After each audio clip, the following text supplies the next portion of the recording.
हो इतनी सर्दी है किसी का लिहाफ लैला और चापड़ों से বলিউডের জনপ্রিয় সঙ্গীতশিল্পী সুনিধি চৌহান বল ছবিতে প্লেব্যাক করেছেন তিনি। মস্ত ছবির রুকি রুকি সি জিন্দেগি গানের পরই জনপ্রিয়তা পান সুনিধি। এখনও 21 বছর ধরে টানা বলিউডে প্রথম সারি প্লেব্যাক গায়িকা সুনিধি।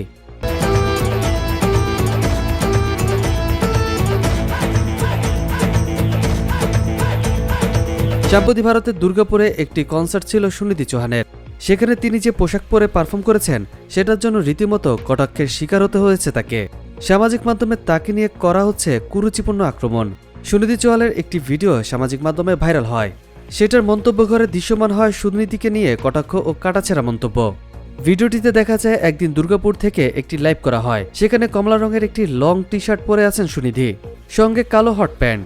তবে সেটা টি শার্টের নিচে প্রায় ঢেকে গিয়েছে, আর সেটার কারণেই আক্রমণ করা হয়েছে গায়িকাকে। এক ব্যক্তি লিখেছেন, কেউ প্রিন্ট কিনে দাও ওকে।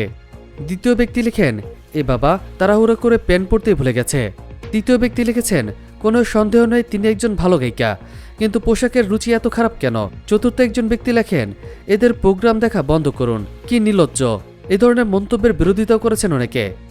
এক ব্যক্তি লেখেন, যারা কমেন্ট করছেন তাদের মধ্যে 90% এই গানের পার্টিতে এর থেকেও ছোট ড্রেসে লাফালাফি করবে। উল্লেখ্য, ভার্সেটাইল গায়িকা সুনিধি হিন্দি ইংরেজির পাশাপাশি তামিল, তেলুগু, পাঞ্জাবি, কন্নড়, মারাঠি ছবির জন্য গান গেয়েছেন। পাকিস্তানি ব্যান্ড জুনুনের সঙ্গেও গান গেয়েছেন তিনি।